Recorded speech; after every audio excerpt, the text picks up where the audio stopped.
Hey y'all, welcome to episode 14 of the Prolific Shift Sunday Sit Down. I'm Janae Peters and I'm founder, CEO, and all those other good things that let you know that I initiated this project, this experience, this organization maybe, who knows, called Prolific Shifts. Prolific Shifts is a space where we're shifting always and in all ways. Per usual, this space for Prolific Shifts, the space where we engage the Sunday sit downs, is for everyone. That's for anyone who's interested in grounding, transition, and inquiry, and moving to engage personal and professional growth and development on this journey with me, not just from me, but also with me. And then the Prolific Shifts cohort, which again, as many of you know, is starting up. The Prolific Shifts cohort is a space that's for Black educators and Black leaders in education who are working to get some of these experiences that our institutions weren't designed to support us in or provide for us.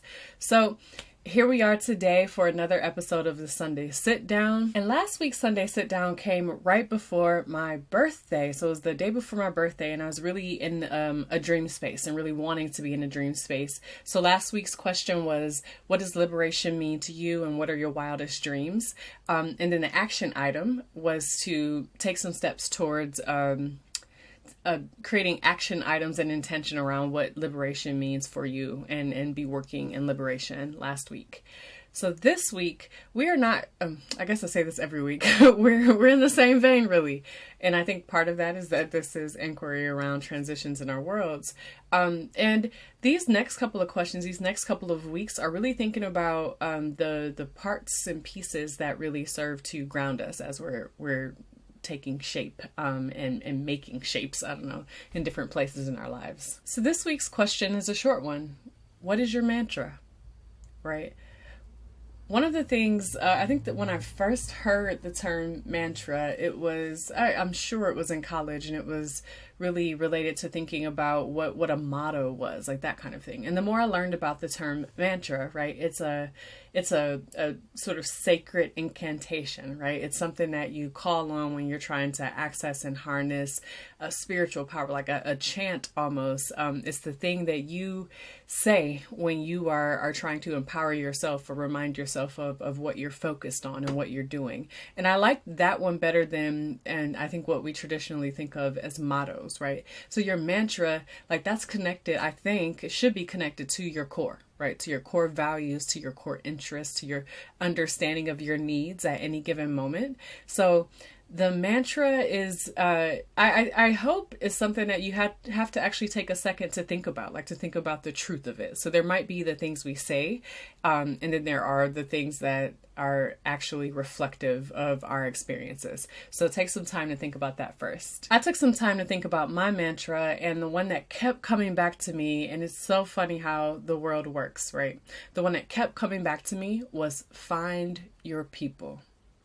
I think that when I'm in tough situations, when I'm in great situations, the thing that I'm always bringing the most intention to in my world is surrounding myself with who and what I need in order to make whatever step that I'm trying to make. And I don't necessarily mean that in terms of achieving goals per se, but I mean wherever I am in my season, I think about who I want to be in thought partnership with, who I can learn from, who I've already learned from, who has seen me in different stages and might be helpful.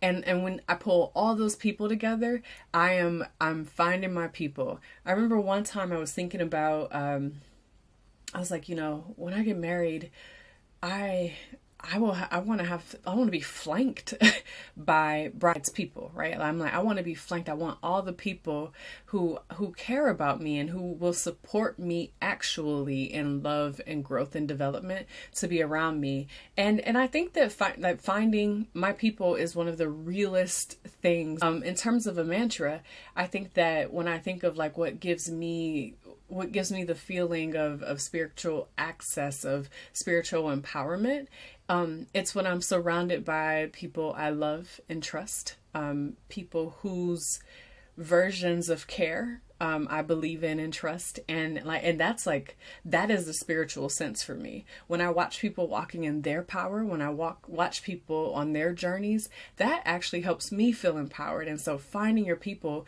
and deciding who fits into your vision for your world, right? And really taking time with that and feeling solid about that is a good thing. If you follow the Prolific Shifts Instagram, you'll know that I've been working on a Find Your People series.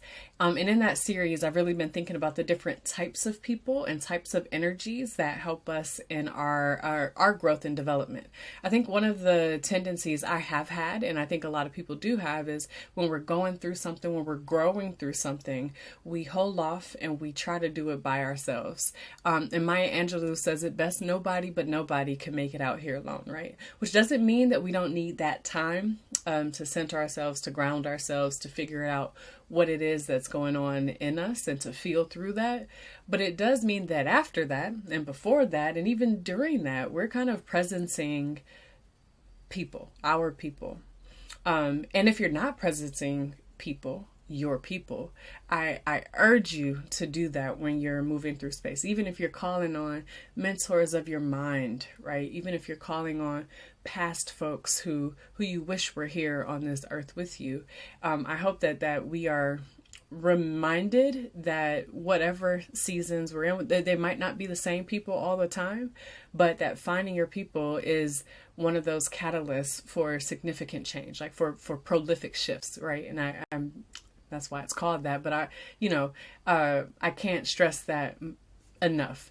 And so for me, that's my mantra. One of the things that I understood when I first left Cleveland to go to college was that I needed to be and feel seen wherever I was. I needed to create community, create connections in order for me to do what felt like one of the hardest tasks I might ever engage in. And I don't think that has proven to be true, the hardest ever, but that was my first hardest, right? And working through that, I had to find and collect and remember people. And I remember before I headed off, I remember my high school French teacher, who was a big mentor of mine, said to me, remember who you are and whose you are. And that was something that kept coming to me, who I am and whose I am, who I am and whose I am. And so as I thought about who I needed around me for those big transitions I was making from, my school in Cleveland to Kenyon College. And when I thought about then after that, who I needed around me, who I needed to presence as I made the move from Kenyon to Western Massachusetts for my first job, or what I needed when I moved from Western Massachusetts to Birmingham, Alabama, or from Birmingham, Alabama back to Cleveland to be a design team member for a brand new school.